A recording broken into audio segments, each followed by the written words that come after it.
Hi guys, welcome to Day Zero. This is Day 25.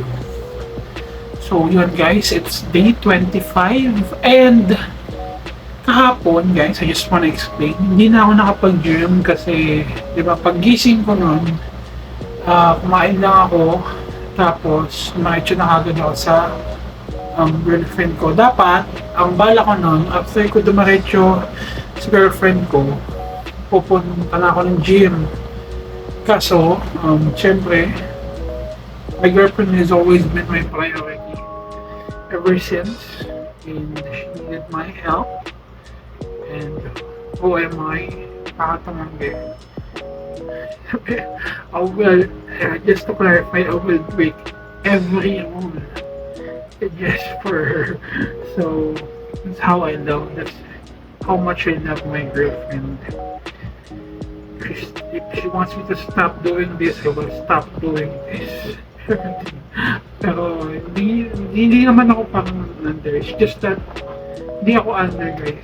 It's just that that's how, how much I love my girlfriend, my woman. And so yun.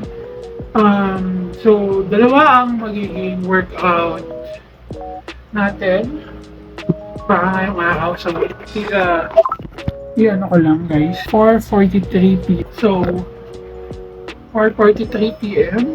and dalawa magiging workout namin. Yung parang mamaya kahapon and parang ngayon. So that one is shoulder. Then after ko mag-shoulder, papahinga ko siguro ng 30 minutes tsaka ko proceed yung legs. So dalawa. After nun, kasi may pa ako 3,100 ba yun? And so bali 7,100 steps ang gagawin ko yung araw. So yeah, marami-rami and pang hinihintay. So kita nyo guys, hindi ako nakapanlakad, wala, diba? Nakasando lang ako kasi medium lang naman ako. Gagawin ko lang yung mga dapat nagawa ko na yung nakakaang araw. So yun guys, samahan niyo ako. After nun, wala, pahinga na ulit kasi may pasok na bukas. So yun guys, yeah, samahan niyo ako gym. And bago pala tapos ng clip, Adi, there's a message for you. Alam ko mapapanood mo to. Mag-iingat ka dyan, and I love you very much. Mag-enjoy ka. Huwag mo ko isipin dito sa Pilipinas. Enjoy your vacation sa Vietnam. And yeah, call na lang and chat. And I'll see you soon, my love. So yun guys, kita nyo naman, nakapunta na ako ng gym ng alas 5 ng hapon. And ang gym ko is shoulder workout. So hindi ko na pinakita yung ibang shoulder workout ko, pero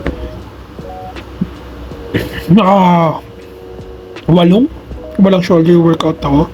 Tapos yan, nag forearms din ako, 4 na variation yan. Tapos after ng shoulder, forearms, yan, nag-traps naman ako. And yan yung mga ginawa ko nung unang workout ko, which is dapat pang day 24. And after nun, yan, nag-jogging na rin ako. And after ko mag-jogging, syempre, as usual, boxing, and still 6 pa rin naman yan. Kaya, ayun. So, yun lang guys. So yun guys, uuwi muna ako. It's 6:10. Lakad. Siguro babalik na lang ako ng mga alas 10 para ituloy yung workout ko. Siguro magdi-dinner muna ako. After dinner, balik ako dito ng 10 para maglakad ulit para makompleto yung steps. Kasi every steps parang 1.5 or I don't know. So I'll be check. Basta babalik ako dito ng 10 to papalit ulit ako ng damit. So ayan guys, I'll see you guys. Magiging mahaba yung video na to guys, so pagpasensyahan yun. And yeah, I hope you still continue watching even Though sobrang haba nung ng video. So, thank you guys. I'll see you guys on the next clip. No? Siguro dito na lang ulit. Papakita ko na lang yung oras. So, yun guys. After ko mag-gym, umuwi muna ako. And as you can see, ang oras na nun is 10:30. So, nagpahinga lang ako ng 2 hours. And ang gagawin ko naman is magle-leg day. So, leg is ang ginawa ko. Ayan. Tapos, yan. Ginawa kong workout sa leg is 7. Leg workout, 7. And, ayun. Di ko din naman na binigyan kasi iba-iba lang siya ng variation. So, yun guys. After nun, syempre, 2 triceps yung ginawa ko. Tapos, after nun, syempre, usual, jogging, ulit, treadmill. Then after ko mag-treadmill, wala naman masyado. Ayan, mag-alas 11 no. So, pag nag-workout ako guys, usually 1 hour and 15 minutes lang. And then after ko mag-treadmill, syempre, tinatapos ko naman lagi yan ng boxing. Yung parang pour out na doon lahat. And then ayan guys, so wala akong utang sa inyo.